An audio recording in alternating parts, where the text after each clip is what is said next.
अस्सलाम वालेकुम नाजरीन, मैं हूं शाहिद मेहता और आप मेरा डिजिटल चैनल देख रहे हैं। पंजाब में पॉलिटिकल क्योस है, पॉलिटिकल इम्पास है। लोग सोच रहे हैं कि पंजाब में क्या होने जा रहा है। वज़ीर आला पंजाब चौधरी परवेज़ इलाही को गवर्नर पंजाब की जानिब से कहा गया था कि वो एतमाद हाउस का एंजॉय नहीं करते हैं, इसलिए अपनी अथॉरिटी लूज कर बैठे हैं। उनको एतमाद का वोट हासिल करना चाहिए, लेकिन उन्होंने गुरेजा किया।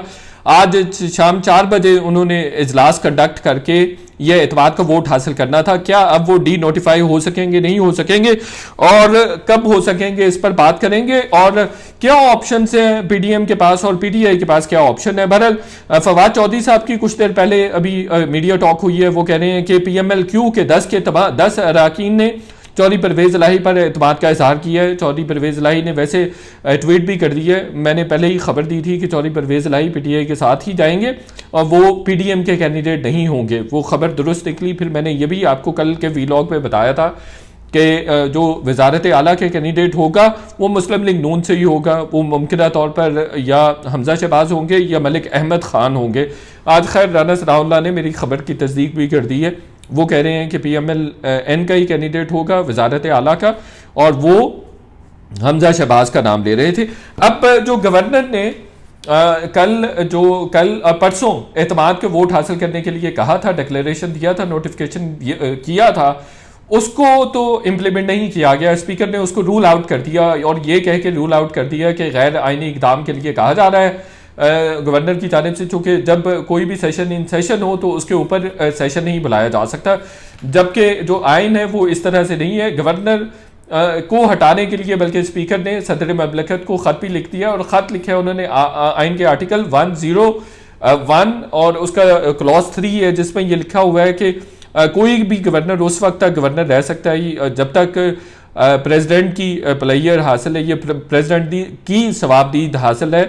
और उसमें ये भी क्लॉज मेंशन है कि तमाम जो पर्क्स एंड बेनिफिट्स हैं वो भी सदर ममलिकत ही तय करता है। अच्छा, अब यहाँ पर तो वो जो प्लेयर वर्ड है आर्टिकल 101 में, उसको वेट भी कर रहे हैं, उसके जरिए फ़ायदा भी उठाना चाह रहे हैं और उसी को एक तरह से कह रहे हैं कि इसको इम्प्लीमेंट किया जाए, पीटीआई वाले कह रहे हैं। लेकिन दूसरी तरफ जो आइन का आर्टिकल 130 है और जिसका क्लॉज 7 है, जिसके तहत गवर्नर ने कहा है कि एतमाद का वोट हासिल करना चाहिए वज़ीर आला को, उसको मानने के लिए तैयार नहीं है। उसमें भी वर्ड यही इस्तेमाल हुआ है कि chief minister shall hold office during the player of the governor, कि गवर्नर जब तक ये समझेगा कि किसी भी वज़ीर आला के पास हाउस में मेजॉरिटी है, तो अगर वो मुतमईन होगा कि उसके पास मेजॉरिटी है, मेजॉरिटी इंजॉय करता है, उस वक्त तक तो वो वज़ीर आला रहने दे सकता है। अगर वो नहीं ऐसा समझता कि मेजॉरिटी लूज करके कोई भी वज़ीर आला,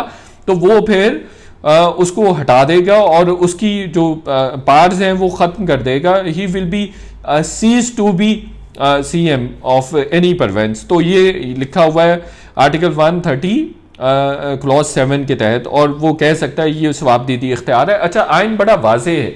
जो पीटीआई प्ली ले रही है कि इन सेशन हो, अगर कोई भी जो सेशन है अगर इन प्रोग्रेस हो तो उसके ऊपर एक नया सेशन नहीं बुलाया जा सकता। गलत कह रहे हैं। वाज़े तौर पर लिखा हुआ है आइन में, वो रूल्स ऑफ बिजनेस की मिसालें दे रहे हैं, ये जो असेंबली के रूल्स हैं उसकी मिसालें दे रहे हैं। और फिर लाहौर हाई कोर्ट का भी एक फैसला जो 1996 में आया था मंजूर वट्टू केस में, उसका भी हवाला दे रहे हैं कि मंजूर वट्टू केस में लाहौर हाई कोर्ट ने यह फैसला दिया था कि अगर कोई सेशन इन प्रोग्रेस होगा तो उसके ऊपर एक सेशन नहीं बुलाया जा सकता। लेकिन वो सिनेरियो बिल्कुल डिफरेंट था, वहाँ पे गवर्नर राज भी लगा हुआ था और बड़ा कुछ। उसके बाद 1997 में जो असेंबली के रूल्स बने थे, जो पंजाब असेंबली के रूल्स बने, उसमें भी कहीं पर ये मेंशन नहीं किया गया, जबकि ये फैसला जो मंजूर वट्टू वाला है वो 1996 में आया था। तो इसलिए पीटीआई गलत प्ली ले रही है। और आइन में जो आर्टिकल 130 क्लॉज 7 है उसमें वाज़े तौर पर लिखा हुआ है कि सदर गवर्नर जो है वो कभी भी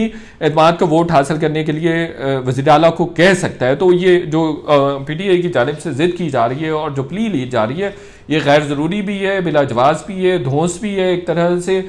और हमेशा से पीटीआई यही करती आ रही है कि जो उसको पसंद हो और वही वो आइन की तशरीह करते हैं, इंटरप्रिटेशन करते हैं। और अगर उनके पास मेजॉरिटी, जैसा कि फवाद चौधरी और बाकी दो लोग कह रहे हैं, अगर उनके पास मेजॉरिटी है तो इसमें कोई हरज नहीं था कि एतमाद का वोट ले लेते, एतमाद का वोट लेने के बाद असम्बलियों की तहलील कर देते, लेकिन उन्होंने ऐसा नहीं किया। अब वो कह रहे हैं कि हम तहरीक अदम एतमाद पर वोटिंग करवाएंगे और वो जुमे को करवाएंगे, हम एतमाद का वोट नहीं ले रहे हैं, लेकिन दावा कर रहे हैं कि 187 लोग उनके पास मौजूद हैं, लेकिन नज़र नहीं आ रहा, चूँकि वो कह रहे हैं कि हमारे कुछ मेंबर्स बाहर भी गए हुए हैं। लेकिन अब देखिए कि असम्बली इन सेशन थी तो इसमें कोई हरज नहीं था कि अगर वो अपनी मेजॉरिटी शो कर देते, लेकिन अब वो भाग रहे हैं उस बात से। दूसरी तरफ वो कह रहे हैं कि एतमाद का वोट, तहरीक अदम एतमाद पर वोटिंग करवाएंगे। तहरीक अदम एतमाद पर वोटिंग और एतमाद के वोट में फ़र्क ये है कि एतमाद को वोट लेते हैं तो उस सूरत में पीटीआई को बंदे पूरे करने पड़ेंगे, 186 पूरे करने पड़ेंगे। और अगर तहरीक अदम एतमाद वाला सिलसिला होता है तो उस सूरत में पीडीएम को, पीएमएलएन को लोग पूरे करने पड़ेंगे, 186 व 187 जो मेंबर्स हैं वो पंजाब असम्बली में पूरे करने पड़ेंगे। फिर अब फवाद चौधरी ये भी कह रहे हैं कि कुछ फ़ोन भी आ रहे हैं, कुछ लोगों को ब्राइब भी करने के लिए कहा जा रहा है, कुछ एमपीएस को ख़रीदने के लिए कॉल्स आ रही हैं, धमकियां भी आ रही हैं, और लेकिन वो ना तो धमकियों के आगे सरेंडर कर रहे हैं उनके एमपीएस और ना ही पैसों के आगे सरेंडर कर रहे हैं, जो कि अच्छी बात है अगर ऐसा है तो। बहरहाल पीटीआई का तो ये हमेशा से वतीरा रहा है कि वो इस तरह के इल्ज़ाम लगाते रहते। बड़े अचंभे की भी बात है और दुख की भी बात है कि पीटीआई जो भी आइन की तशरीह है जो उनको सूट करती है उसको उस तरह से इंटरप्रेट करती है। आपने देखा कि जब तहरीक अदम एतमाद इमरान खान साहब के ख़िलाफ़ भी पेश हो रही थी 3 अप्रैल को, तो उस वक्त भी डिप्टी स्पीकर कासिम सूरी साहब ने आर्टिकल 5 का हवाला देके गद्दारी का एक्ट इस तहरीक अदम एतमाद को करार देकर तहरीक अदम एतमाद को उड़ा दिया था और कहा था कि तमाम लोग गद्दारी के मुर्तकिब हो रहे हैं चूँकि ये फॉरेन कॉन्स्पिरेसी है। तो फिर उसके बाद सुप्रीम कोर्ट ने उस फैसले को भी उड़ा दिया था जो आर्टिकल 5 के तहत कासिम सूरी साहब ने किया था।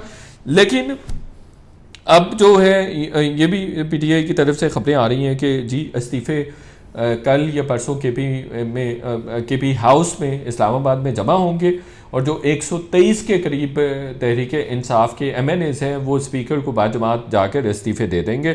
सदर ने वैसे इजलास भी कल के लिए समन कर लिया हुआ है, अब देख रहे हैं कि उसमें क्या होता है। मुझे नहीं लगता कि वो इस्तीफ़े कबूल किए जाएंगे।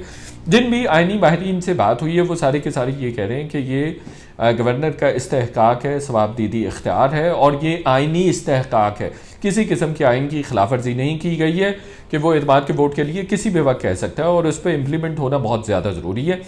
दूसरी तरफ पीटीआई रूल्स ऑफ बिजनेस का हवाला दे रही है, असम्बली के रूल्स का हवाला दे रही है। ये बड़ा अनफॉर्चुनेट है, ये मोटी सी बात है कि भाई जो रूल्स होते हैं, कायदे होते हैं, लॉज होते हैं, वो सारे के सारे सबसर्विएंट होते हैं टू दी कॉन्स्टिट्यूशन। वो कॉन्स्टिट्यूशन के नीचे होते हैं। कॉन्स्टिट्यूशन मदर लेजिस्लेशन है तो उसके नीचे होंगे तमाम के तमाम, उसके मतहत होंगे। लेकिन ये बात वो मानने के लिए तैयार नहीं है। वो कह रहे हैं कि नहीं, इस तरह से लाहौर हाई कोर्ट का जैसे मैंने पहले बताया कि वो हवाला दे रहे हैं, लेकिन उसमें भी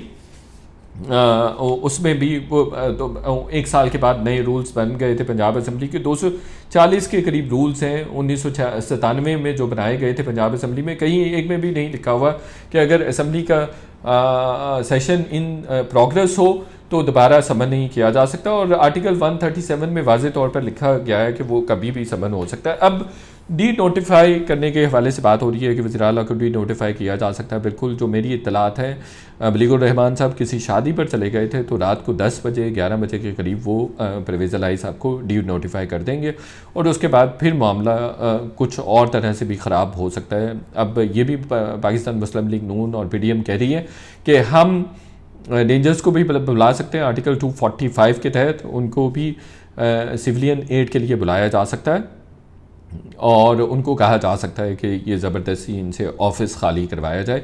लेकिन सिचुएशन उसी तरफ बढ़ रही है और लग ये रहा है कि मामला अदालत में जाके रुकेगा और अदालत यही फैसला देगी। मैं आपको बता देता हूँ कि गवर्नर एतमाद का वोट लेने के लिए कह सकता था।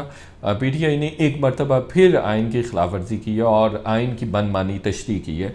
तो परवेज़ इलाही साहब आज रात को मोस्ट प्रोबेबली, और जो इम्कानात है, जो मेरी बात हुई है, वो डी नोटिफाई हो जाएंगे। अतात आलट के बारे में भी कहा जा रहा है कि वो रात को 10 बजे के करीब कोई प्रेस कॉन्फ्रेंस भी करने वाले हैं। आज रात ना हुए तो मैक्सिमम कल डी नोटिफाई हो जाएंगे। इसके अलावा कोई ऑप्शन नहीं है और हमारी इन्फॉर्मेशन यही है जो हमने बहुत सारे लोगों से बात करके की है। पॉलिटिकल मेजॉरिटी के सबूत देना चाहिए, तमाम जमातों को बैठना चाहिए और मिल बैठ कर इन तमाम मसाइल का हल निकालना चाहिए। डेफिनेटली इसकी वजह से अनसर्टेनिटी है मुल्क में और माशी सूरत हाल मज़ीद ख़राब हो रही है। वीलॉग देखने का बहुत शुक्रिया। आपसे रिक्वेस्ट है कि चैनल को ज़्यादा से ज़्यादा सब्सक्राइब करें ताकि इस तरह की एक्सक्लूसिव इन्फॉर्मेशन मज़ीद भी वीलॉग्स में आपके साथ शेयर की जाती रहे। Thank you.